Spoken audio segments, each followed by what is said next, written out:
बच्चों, आप लोग कैसे हैं?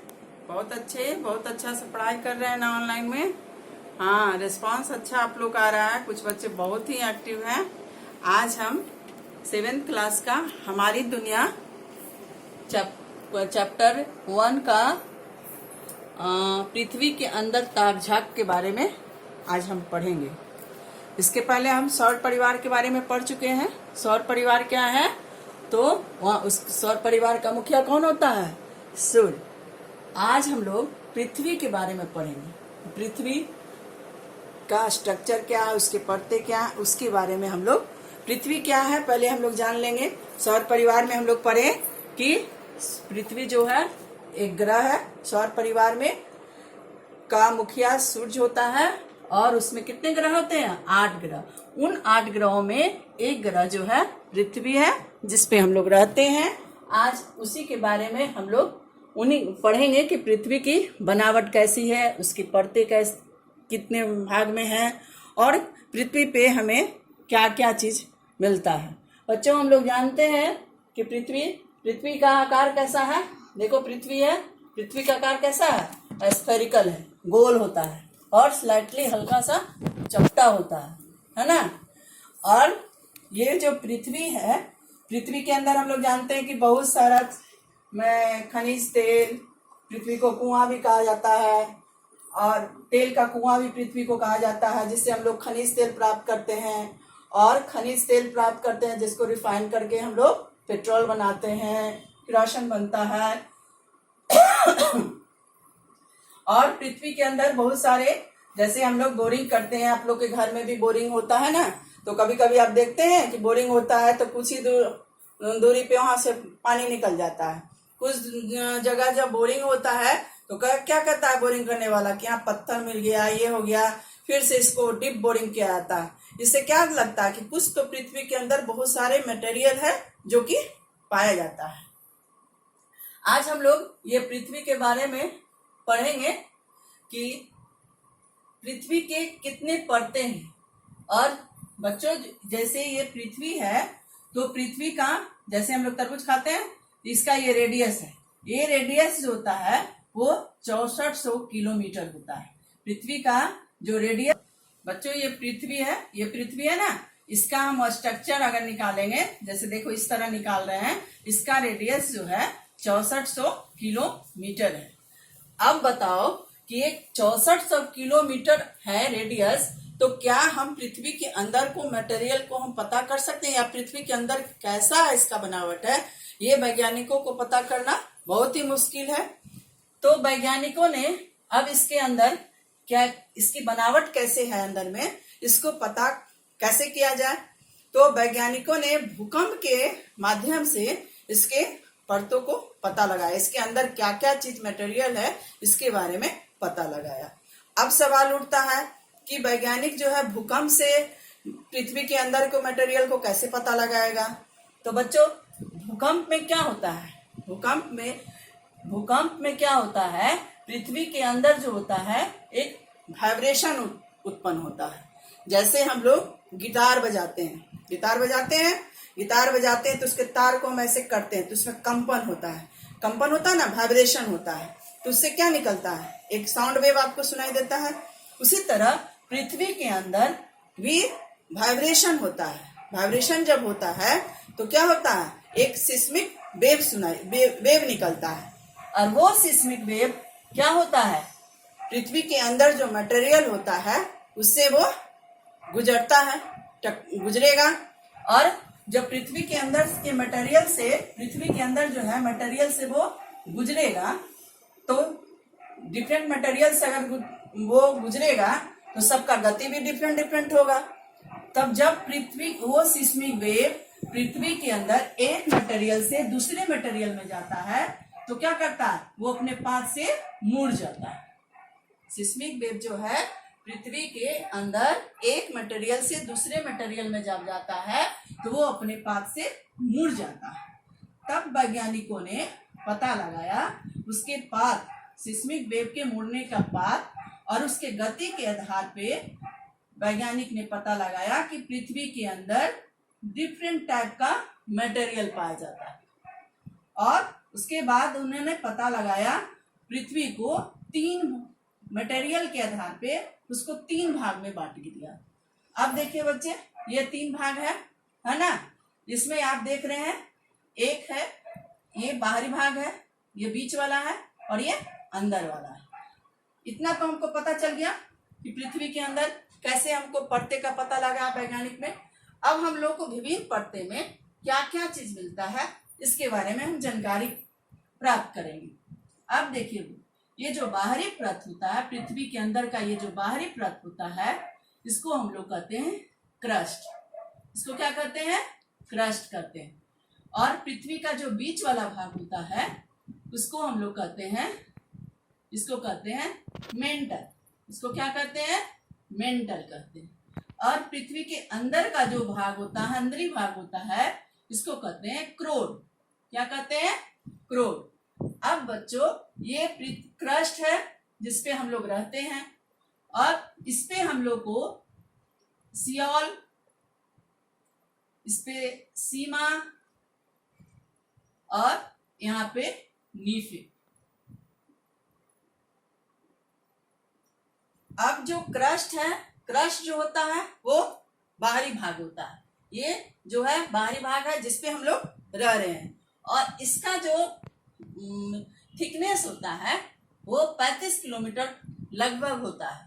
जैसे आप एक देखा होगा, एक को सेल को आप देखिएगा तो क्या रहता है, एक का सेल का जो थिकनेस होता है बस क्रस्ट का थिकनेस पृथ्वी में उतना ही रहता है। और ये क्रस्ट है जिसपे हम लोग रहते हैं और इस पे, इस बाहरी जो परत होती है जहां पे हम लोग को सियोल मिलता है, यानी सियोल है। सियोल में क्या क्या रहेगा? तो सिलिका रहेगा, सिलिका और एल्युमिनियम। सिलिका और एल्युमिनियम हमको क्रस्ट में मिलेगा। इसी क्रस्ट को भूपटल भी कहते हैं, भूपटल या भूपटल भी कहते हैं। पृथ्वी के और बाहरी भाग को क्रस्ट कहते हैं, जिसको भूपटल या भूपरत भी कहते हैं। और यहाँ पे कौन सा धातु मिलेगा? तो सिलिका और एल्युमिनियम जो है प्रचुर मात्रा मिलता है और क्रस्ट पे भी हम लोग रहते हैं।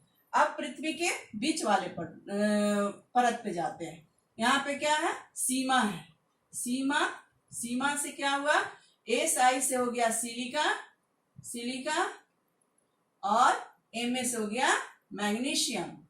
सिलिका और मैग्नीशियम जो है वो मिलेगा बीच वाली परत में, यानी मेंटल में। मेंटल में क्या होता है बच्चों?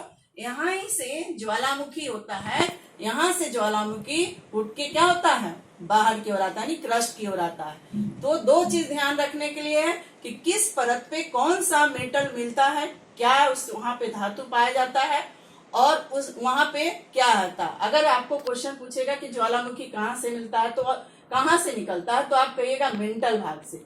फिर पृथ्वी पे किस भाग पे लाइफ रहता है, मतलब जीवन हम लोग रहते हैं, तो क्रस्ट भाग पे।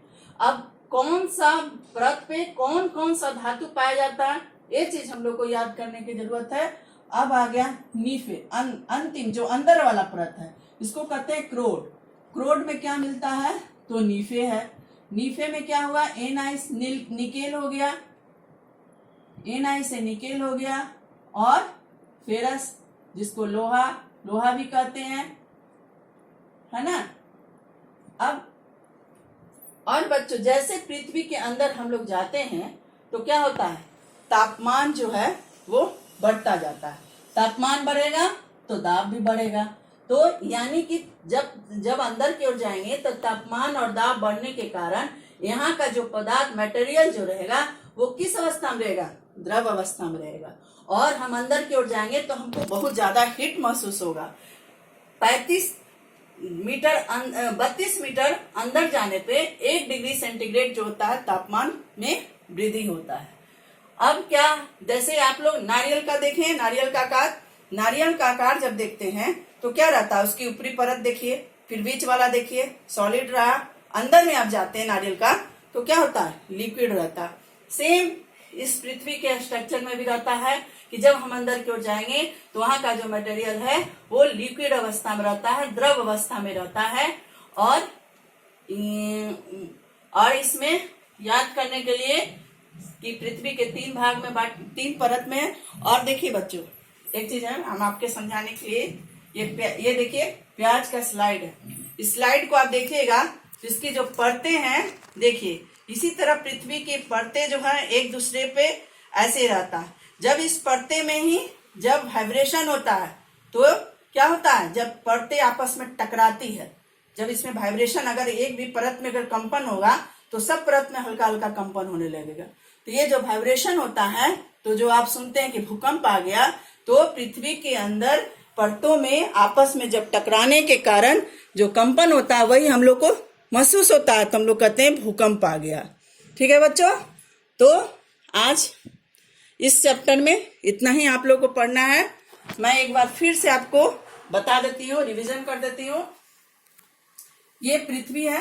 पृथ्वी आप जानते हैं कि 3 भाग जल रहता है और एक भाग जो है वो 3 भाग जल रहता है और एक भाग लैंड एरिया रहता है, मतलब स्थल रहता है। अब देखिए ये जो एक का आकार दिए, इसमें भी रहता है जो पृथ्वी जो है जहाँ पे ओशन एरिया रहता है, समुद्र रहता है या सागर रहता है, वो वहां पे पृथ्वी जो होता है वो थिनर होता है और लैंड एरिया में क्या होता है, थिकर होता है। तो पृथ्वी में हम बताएं कि पृथ्वी के अंदर ये सौर परिवार का एक ग्रह है। अब हम बताएंगे पृथ्वी का आकार जो है स्फेरिकल होता है और इसका रेडियस 64 किलोमीटर होता है। वैज्ञानिकों को इसके अंदर के मटेरियल को पता करना कठिन था, तो उन्होंने भूकंप की सहायता से पृथ्वी के अंदर के बारे में जानकारी प्राप्त की। तो भूकंप की सहायता से कैसे किया, तो इसमें क्या, भूकंप में जब प्लेट जो होता है आपस में टकराता है तो उससे एक वेव निकलता है, उसको कहते हैं सिस्मिक वेव। सिस्मिक वेव क्या होता है, जैसे अगर कहता है भूकंप को नापने वाला जो उपकरण होता है उसको क्या कहते हैं, सिस्मोग्राफ कहते हैं। उसी तरह ये सिस्मिक वेव जो निकलता है, सिस्मिक वेव जो निकलता है वो क्या करता है, पृथ्वी के अंदर जो होता है बहुत सारे डिफरेंट टाइप का मटेरियल पाया जाता है, विभिन्न तरह का मटेरियल पदार्थ पाया जाता है। उस सिस्मिक वेव क्या कहता है, जब एक मटेरियल से, एक पदार्थ से दूसरे पदार्थ में जब सिस्मिक वेव गुजरता है तो क्या करता है, वो अपने पाथ को चेंज कर देता है, मुड़ जाता है और मुड़ेगा तो सब वेव का अलग अलग गति रहेगा, अलग अलग पाथ होगा। तो वैज्ञानिक ने उसके पाथ और गति के आधार पे पृथ्वी के बताया कि उनके पृथ्वी के अंदर 3 भाग में, उसके मटेरियल के आधार पे 3 भाग में बांटा गया है। अब उसमें 3 भाग में क्या है, तो उसके बाहरी भाग को क्रस्ट कहते हैं जिसपे हम लोग रहते हैं। इसका जो थिकनेस होता है एक के सेल के आकार, जैसे एक का सेल जितना पतला रहता है उतना ही क्रस्ट भाग रहता है। और इसपे जो है कौन सा धातु ज्यादा होता है, सिलिका और एल्युमिनियम। इसको क्रस्ट को भूपटल या भूपरत भी कहते हैं और बीच वाले को मेंटल कहते हैं, जहाँ पे सीमा होता है सिलिका और मैग्नीशियम पाया जाता है। और अंदर वाले को क्रोड कहते हैं, जहाँ पे निकल और फेरस पाया जाता है। ठीक है बच्चों, इसमें आप क्वेश्चन यही पूछा जाएगा आपसे, बहुत आपके पाठ्य पुस्तक में भी बहुत सारा इसका है कि आउटर भाग को क्या कहते हैं, वहाँ पे क्या क्या धातु मिलता है, बीच वाले को क्या कहते हैं और उसके अंदर वाले भाग को क्या कहते हैं और उसमें क्या क्या धातु है। यही चीज इसमें मेन याद करने का चीज है और जानकारी का है। और आप इसको अच्छा से आप उसके प्रश्न अभ्यास को बनाइएगा और जहाँ प्रॉब्लम होगा मैं फिर आपको बताऊंगी। जैसे आप एज यूजुअल हमसे क्वेश्चन आप देते रहते हैं और हम उसका आंसर देते रहते हैं। थैंक यू बच्चों।